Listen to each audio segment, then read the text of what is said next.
자, 8.15 광복과 대한민국 정부 수립 보도록 하겠습니다. 드디어 우리나라가 독립을 하게 되고요. 독립을 하기 전까지 몇 번의 회담이 있었다라고 이야기했었습니다. 카얄 포모미, 카이로 회담, 얄타 회담, 포츠담 선언, 모스크바, 이거는 광복 이후에 모스크바 삼국 회의, 그 다음에 미소 공동위원회 이런 순서로 회담이 있었는데요. 자, 카이로 회담에서는 독립을 최초 약속했고, 얄타 회담에서는 얄밉게도 소련이 참전함으로써 우리나라의 분단이 될 수 있는 그런 사건을 이렇게 만들게 되고요.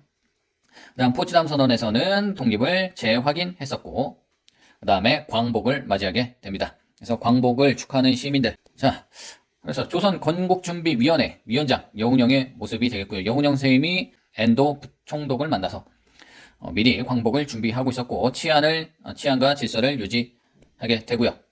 광복을 하고 있던 와중에 소련이 북한으로 들어오고 미군이 남한으로 들어옵니다. 그러면서 포고령을 반포하기도 하죠. 그래서 미국의 포고령은 너희들은 내 말만 따르고 니들 단체 다 인정도 안 하고 공용어는 영어로 한다는 둥, 이런 포고령을 발표하면서 미군정이 들어오게 되고, 소련은 북한으로 들어오면서 독립을 축하합니다. 자, 우리 같이 잘해봐요 라는 포고령을 들고 북한으로 들어오게 되죠. 그래서 38도 선이 38도까지만 소련이 들어오게 되고, 그 밑으로는 미국이 들어가게 됩니다. 자, 그래서 요거 38도로 딱 나눠서 들어오는 것도 좀 웃기잖아요. 해방되자마자 38도 선으로 딱 끊어갖고 들어오는 게 좀 이상하니까, 요 얄타 회담에서 38도로 미리 협상을 하는 게 아니냐, 그런 추측을 할 수가 있겠죠. 확인된 건 아니지만. 자, 이렇게 광복을 하는 와중에, 자, 모스크바 3상 회의가 시작이 됩니다. 자, 여기에서 어떤 결정이 났냐면, 미국, 소련, 영국, 중국 4개국의 5년 이내 기한의 신탁 통치를 한다라는 결정이 여기에서 나게 됩니다. 그러니까 우리나라는 이제 막 독립을 했는데 최대 5년의 신탁 통치를 받아라 라고 하니까 기분이 나쁘잖아요. 이제 우리가 독립을 해갖고 잘 이끌어 나가야 되는데, 그리고 미국이 들어오고 나서는 독립단체를 전혀 인정하지 않습니다. 김구 선생님도 개인 자격으로 들어오게 되고, 요 여운형 선생님의 요 단체도 권준희도 인정을 하지 않죠. 그러니 화가 좀 기분이 상하죠. 포고령도 기분이 나쁘고. 그래서 우리가 신탁 통치를 또 당할 수 없다. 그래서 반탁 운동을 펼치게 되는 세력이 있고, 반탁을 펼치게 되고요. 좌익 세력은 최대 5년이니까 그동안 우리가 준비해서 나라를 잘 만들자. 그래서 쿠바 삼국 외상회의를 지지하면서 분열을 하게 되죠. 그래서 보통 좌익 세력이 사회주의자들이 찬성을 하게 되고, 우익 세력들이 반대 활동을 하게 됩니다. 어쨌든 이렇게 대립을 하고 있었다. 자, 이렇게 민족은 분열이 되게 사상적으로 좀 반으로 갈라지고 있었고, 찬탁과 반탁으로 갈라지고 있었던 그런 상황이었었죠. 그런 와중에 정부를 만들어야 되기 때문에, 우선적으로 나라를 만들기 위해서는 통치하는 정부를 만들어야 되기 때문에 어떻게 만들 것인가에 대해서 1차 미국 소련 공동위원회를 개최해서 거기에서 합의를 하죠. 그래서 소련은 신탁주의에 찬성하는 친구들만, 찬탁하는 친구들만 투표를 하자. 미국은 아니다, 다 하자. 이런 대립이 있었던 거죠. 아까도 얘기했지만 사회주의 세력이 신탁 통치를 찬성한단 말이죠. 그러면 이 친구들만 선거를 하게 되면 한국 정부는 어떻게 구성이 되냐면, 사회주의자들, 공산주의자들, 그러니까 소련의 뜻대로 사회주의자들이 우리나라를 통치하게 되니까, 소련은 그것을 원했고 미국은 어림없는 소리지 그게 말이 되냐 라고 하면서 반대를 했었던 것이죠. 그래서 1차 미소 공동위원회가 결렬이 됩니다. 결렬이 되니까, 자, 이승만이 정읍에서 이상한 소리를 합니다. 미소 공동위원회가 다시 재개될 것 같지 않으니까 그냥 남한에서만 단독 정부를 수립하자. 실질적으로 분단을 하자는 이야기죠. 본인만 정권을 잡기 위해서 남한 단독 정부를 수립하자라고 주장을 한 것이죠. 그래서 김구 선생님도 같이 반탁운동을 하다가 이승만이 이 정업 발언을 하니까 뭐야 하면서 손을 확 놔버리고, 이승만하고는 이렇게 척을 지게 되는 것이죠. 김구 선생님뿐만 아니라 다들 이 분단에 대해서 누가 입 밖으로 이렇게 꺼낼 수가 없는 거 아니에요. 그러니까 사상이 다르다고 해서 니들 찬탁했지? 니들 사회주의자들이지? 네, 미소공동위원회에서 협의가 안 되니까 니들끼리 살아. 우리는 우리끼리 따로 살게. 자, 이승만은 이런 발언이 있었다. 우리나라에서 최초로 분단을 주장했던 사람이 되겠고요. 자, 이것으로 이러면 안 되지 하면서 우리가 사회주의자와 민족주의자들이 같이 합치자, 힘을 합치자, 좌파 우파 합치자 그래서 좌우합작위원회를 조직하게 되고요. 중도좌파 여운형, 중도우파 김규식 선생님 중심으로 좌우합작위원회를 조직을 하게 됩니다. 미군정도 이것을 좋아했고, 미군정은 여운형 선생님과 김규식 선생님을 둘 다 그래서 좌우합작 7원칙을 발표를 합니다. 일단 뭐 같이 합치고 뭐 하자. 좌우합작 7원칙 여기 나와 있고요. 좌우합작으로 민주주의. 뭐 민주주의라는 것은 뭐 사회주의자들도 민주주의라고 합니다. 그래서 지금 북한 이름도 조선민주주의 인민공화국이잖아요. 그래서 민주주의라고 해서 자본주의를 표방하는 것은 아니고, 어쨌든 민주주의, 국민이 주권을 갖는 그런 나라를 만들자. 미소공동이행위원회를 빨리 속개하자. 토지에 대한 것들은 약간 조금 애매하게 남겨놓고, 무상으로 몰수할 건지 유상으로 몰수할 건지에 대해서 뭐 하다가, 유상 몰수, 뭐 무상 분배 뭐 이렇게 하는데 그게 뭐 말이 안 되죠. 돈이 어디 있어갖고 유상으로 몰수하고 무상으로 나눠주나요? 어쨌든 뭐 이런 것들이 있었고, 반민족 친일파들은 처리한다. 자, 이런 게 있었는데, 이때 미국과 소련이 냉전을 시작합니다. 그래서 트루먼 독트린을 발표를 하고, 공산주의자들하고는 내가 상종을 안 하겠다 라고 하니까, 이 미소공동위원회를 개최를 해야 되는데, 이런 트루먼 독트린이 발표가 돼버리고 냉전이 시작돼버리니 대화가 안 되는 것이고요. 미소공동위원회를 개최하고 바로 헤어져 하고 그냥 끝내버렸죠. 무슨 협상의 의지가 없었습니다. 한반도 문제를 어떡합니까? 하니 유엔 총회에 이제 넘기게 되는 것이죠. 그러니까 유엔에서 어떻게 결정을 하냐면, 인구비례로 투표를 해라 라고, 47년에 인구비례로 투표를 해라 라고 결정이 되었고, 2년 동안 우리는 자본주의를 경험했기 때문에 자본주의가 좋다는 것을 우리가 좀 알게 됐단 말이죠. 남쪽 사람들은. 그런데 남쪽이 또 인구가 많아요. 북쪽보다 남쪽이 인구가 항상 많았잖아요. 거의. 그렇기 때문에 이렇게 되면 소련이 불리하다. 이게 자본주의로 갈 것 같다. 그러니까 우파가 정권을 다 잡을 것 같으니 소련에서 입국을 거부합니다. 북한에 선거위원단이 입국하는 것을 거부해버리죠. 우리는 그런 식으로 투표하지 않아. 니네 유엔 총회에서 말하는 대로 우리는 하지 않을 거야 라고 하니, 그러면 가능한 데서만 해 하면서 남한 단독 선거를 결정하게 되죠. 남한에서만 단독으로 선거를 하면 북한은 북한대로 할 것이고, 그러면 그게 결국 분단이라 말이죠.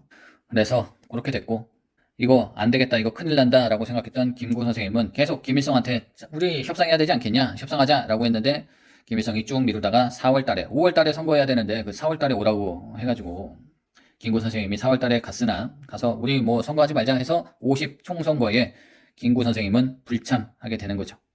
불참하면 잘 이루어지지 않을 거라고 생각을 했으나 선관위에서 그냥 그대로 진행을 했고, 결국 이승만이 대통령으로 당선이 됐죠. 국회의원도 그때 선출이 됐고, 그런데 그 전에, 선거하기 전에 4월 3일에 제주 4.3 사건이 이렇게 발생을 하게 됩니다. 그래서 제주 4.3 사건에서 선거구 2개가 불타서 원래 200명을 뽑아야 되는데 198명을 국회의원으로 선출하게 됐고, 이승만이 그 대통령으로 당선이 됐죠. 요 4.3 사건도 굉장히 슬프고 아픈 역사이죠. 좌파로 다 몰아서 이 제주도의 시민을 3만여 명이 학살당한 그런 사건이 되겠습니다.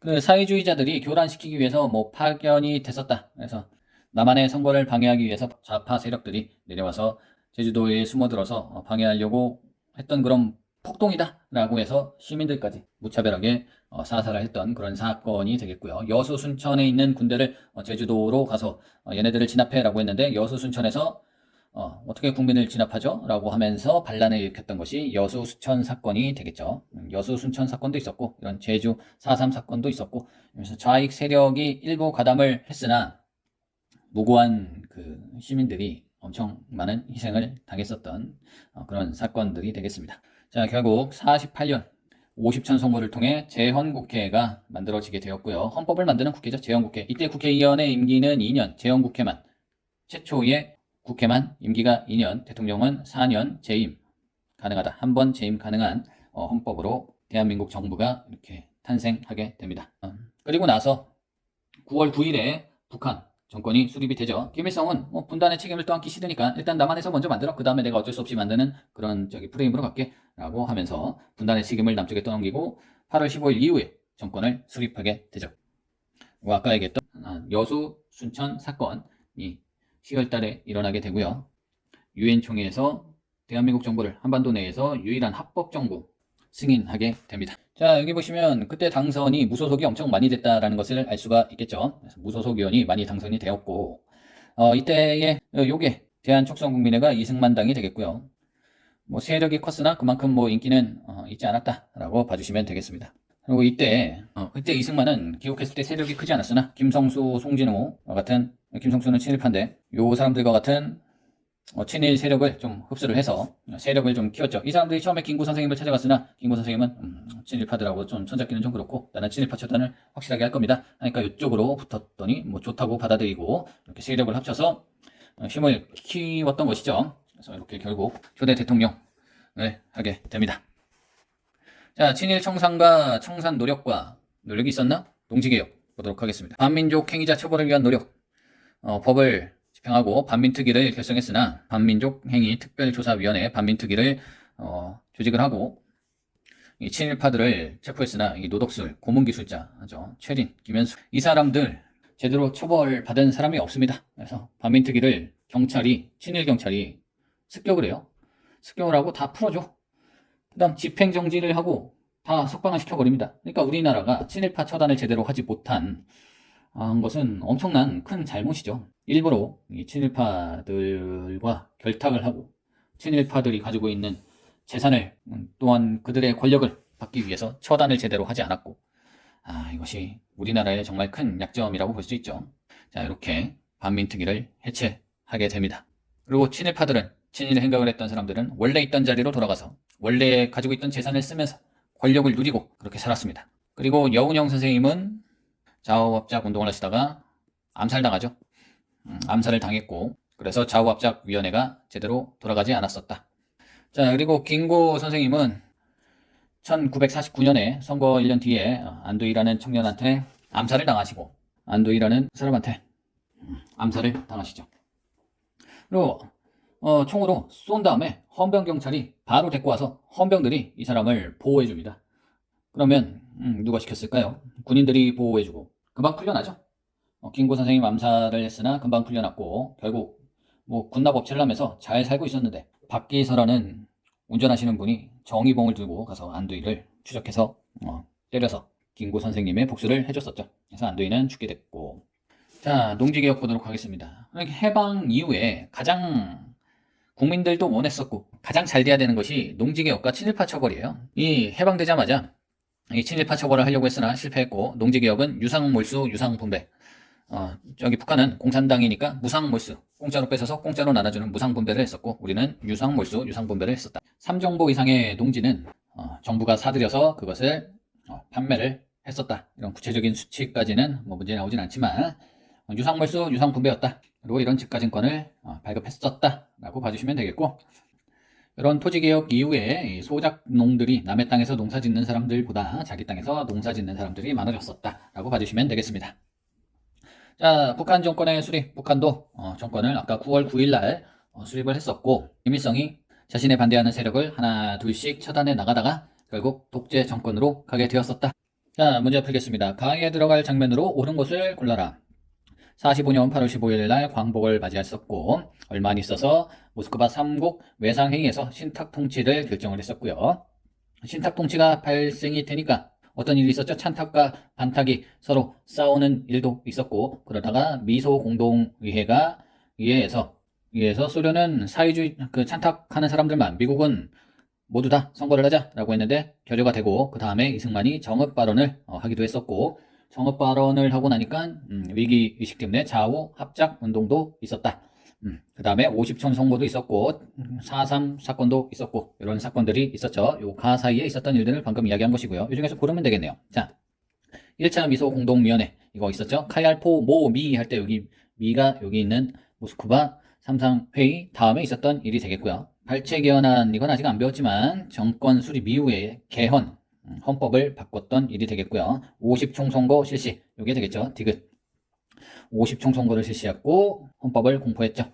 인천 상륙작전은 6.25 전쟁 때 있었던 일이 되겠습니다. 자, 그러면 기억 디귿.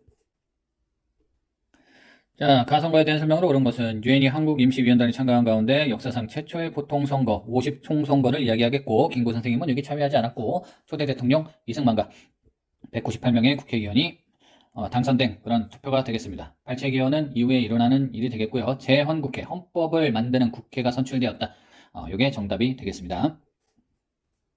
자, 다음 상황이 일어난 시기를 연표해서 고르시오. 김규식, 우파, 중도 우파였던 김규식은 북행에 대해서, 북한으로 가는 것에 대해서 이렇게 얘기했다. 나와 김고 선생님은 우리 손으로 조국을 통일시켜야 한다는 데서 남북협상. 이승만의 정업 발언이 있은 이후에 위기를 느껴서 김규식과 영운영 선생님께서 좌우합작위원회를 열었고, 그 다음에 남북협상을 위해서 김구와 김규식이 북한의 김일성을 만나러 갔던 그 사건을 이야기하죠. 시대로는 광복 이후에 50총선구로 재헌국회 출범 이전인 이때가 되겠습니다. 자, 고생하셨습니다.